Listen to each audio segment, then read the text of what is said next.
And Jenny, why don't you tell them about the water tank up front, because that's one of your favorites. This is my favorite. Hi, I'm Dan. And I'm Jenny. We ditched the corporate world to spend a year exploring. And our goal is to get out and see all the incredible places and meet interesting people. And maybe find a place to put roots down. So join us as we explore both on and off the beaten path. Sometimes we'll be somewhere. And sometimes nowhere.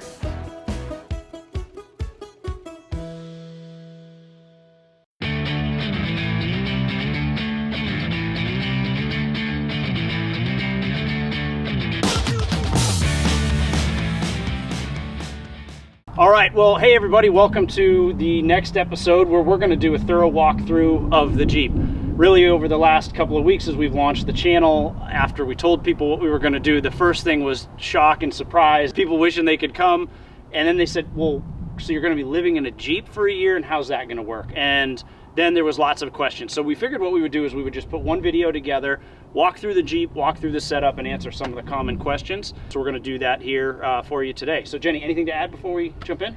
Yeah, I'm really excited for everybody to get a sneak peek into what we're going to be living in for the next year. Yeah. So I'm really excited about that. Awesome, sounds good. So jump in at any time. So yep. What I'll start with is the Jeep that we started with was a 2015 Wrangler JKU. We're actually the third owner for it. So this has been an Overlander / rock crawler all its life. The first owner bought it and did a lot of work to it. The second owner bought it, improved, and then us being the third owners, we really personalized it and made it our own. So from a suspension perspective, we've got a 3.5-inch lift on this. That has allowed us to put 37s on it. I actually was the one that put 37s on it. It needed... No, I put 37s on it. Oh, Jenny put 37s on it. Yeah. That's right. Yep. Dan wanted 35s, but I was like, no, 37s. What was the hardest part about putting the 37s on? It was the chassis. The chassis? Yep. Well, what about it? It was a modern chassis. It was a modern chassis. Sorry, go ahead. So it had 35s on it, and they were pretty worn down, and so we needed to correct that anyways. So I just said, hey, if you got 35s, let's go 37s.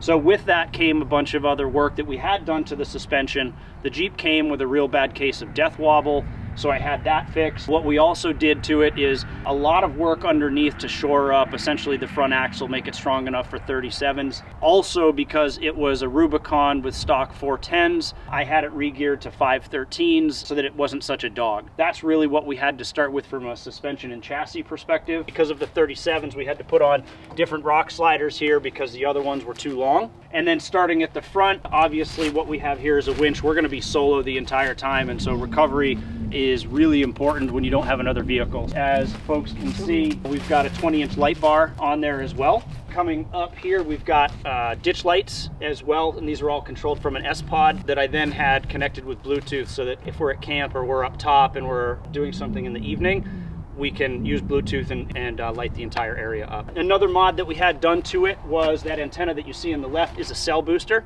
So that was done because we're going to be in random remote areas, and Jenny has to always get her news. I always have to get my news and be connected to social media. All right, so Jenny, actually, why don't you walk through the Waterport, because this was one of your favorite additions. Yes, I love the Waterport. This is awesome to have at camp. We wash dishes with it, we can wash our face, we brush our teeth. I mean, opportunities are endless. It's about a little under 4 gallons. The way that it works is it's got a manual pump here to pressurize it. You can also pressurize it using the air hose, which we have underneath the hood. That's about the only thing that's under the hood that's different on this versus a stock. We didn't do anything to the engine. Previous owners hadn't done anything to the engine. For reliability, we wanted to leave it as stock as possible in case of repairs. Okay, and so as we start moving to the back, a couple of things I'll point out is we also put on flat fenders for a couple different reasons. Number one, just for clearances with the 37s, but also having flat fenders is really nice. We can set things on it as opposed to the stockers that have a slant. So this just gave us a little bit of extra counter space, I guess you would. 100%. Yeah. Love it. I put our water on it, yep. Cocktails, everything. So we did that all the way around. We've got a guest appearance coming back here, apparently. So you might see a llama in this video. We're at the Llama Land Ranch here in Toole, Texas. So you might just see random llamas through this video. Hey, okay. The llama wants to see the Jeep. Yeah, how many rig walkarounds do you have a llama walking through the set? All right, so moving back, this is a 270 awning. This has been critical for us in a lot of different places. Obviously sun, obviously rain. There are 4 zip out panels that come down. So we can make this completely enclosed so that, number one, if we're in bad weather, we can close ourselves in. Hot sun, we can get it off of us. And then really there's the privacy thing, which Jenny really likes it for. What I love about having the sides go on is the ability to have the privacy and being able to change. Yeah. Because you guys can do that quick in a car. Yeah. For me, it takes a lot more than it does for a guy. So I love the luxury of that. And then obviously up top is our sleeping quarters. We'll show you how we access that in a little bit. That's an Ursa Minor. The Jeep community is well aware of what those are. It essentially replaces your hardtop on a stock Jeep and gives you the opportunity to sleep up on top, which will take you a little bit closer in just a little bit. All females watching this, you're gonna love it, because I love it being able to access it from inside. All right, so let's continue around and let's show everybody the kitchen. Cool. All right. This is a good one. It's the llama. This is the llama. All right, so let's start this at the back of the Jeep where we spend most of the time, because this is essentially the kitchen setup. So what Jenny's got here is a little drop down, stainless steel, as well as a cutting board that slides out. I'm just being Vanna White. That is well done. Anything else you would like to? Nope. Danny got it. All right, sounds good. So the next thing is our refrigerator and stove setup. As you can see, this is all covered, so if we're in bad weather, we can still access all of this. The refrigerator is on a slide out.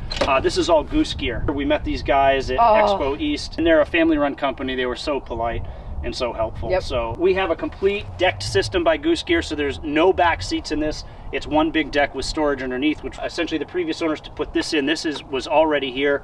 We didn't really do much to this because it was really so well done. It runs off of a Goal Zero battery that we have in the back seat, charges off the alternator, so we can run this indefinitely on that, or not indefinitely, but 3 to 4 days. We can run that on without having to affect the starter battery of the Jeep, so it's all isolated, which is really nice. Underneath it, we've got a slide out here with a 2-burner Coleman stove. Again, these are previous owners that put this in. We didn't do anything to this because it was so well done. Yeah, we love it.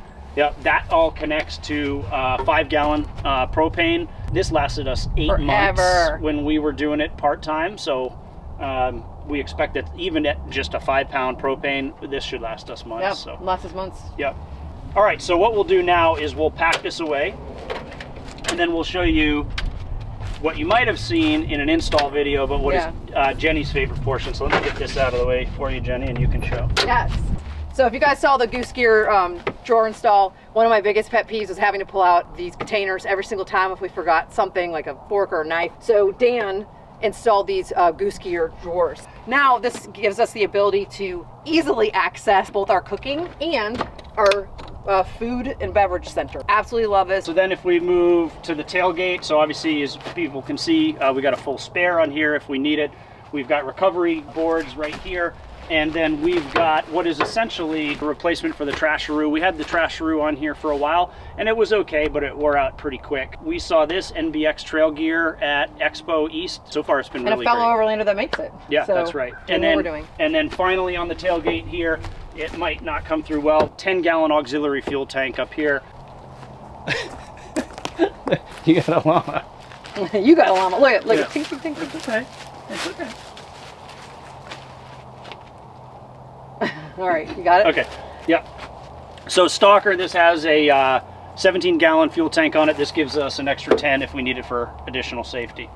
And next, Jenny will talk about the lights that we had added to this. Well, I call them snake lights. That's not the correct term. Dan will walk you through all the appropriate terminology, but essentially what snake lights are is Dan took the Jeep into mainline Overland and had them put in lights underneath, on the side, so in the middle of the night when we need to get down, we're able to see everything. To see llamas. to see my friend the llama. We could see underneath the car. In my mind, that means there'll be no snakes, so I call them snake lights to make sure that there's no snakes when I'm going down in the middle of the night. But I love having them. I feel safer with wildlife and things like that. So what it was is Baja Designs. We had mainline Overland install rock lights under all 4, and then some lights right in the middle of the Jeep so that we're fully lit up underneath. Mainline Overland also installed a couple side lights, the same Baja Designs on the sides, So again, at night, and the whole thing just lights up. And then finally, I think what we'll do is we'll take a look upstairs. Yeah, we've got a lot of questions. Yeah, a lot of questions about the sleeping setup, so we'll take you guys there next. All right, so a lot of you've asked us about our sleeping situation. As Dan said earlier, we've got an Ursa Minor tent, which I love, but I want to show you how you access it. So you just access it through here. So if it rains, it's super easy. Just go on top of here. And voila, just like that, welcome to our room. This is the top of the Ursa Minor. We've got a screen here, which is gonna be really nice tonight. Additionally, if the elements come in, it's windy, rainy, snowy. I love the fact that it's versatile and you can put the cover over the screen and it really does help shelter you from all the elements. Additionally, we've got 2 reading lights, which I and Dan actually especially loves. So if we want to read a book or a magazine or anything like that at night, we've got light. Okay guys, so we hope you enjoyed that. We hope that answered a bunch of questions that were asked. We certainly can do more of this if you have further questions about really some of the details in the pack out stuff. Jenny, anything you want to add? Yeah, well, hey, if you like this and you like our other videos, please give us a subscribe. We'll be on the road all year and we'd love to have you guys come along on the journey with us. Very good. All right, till next time. Thanks everybody. Thank you.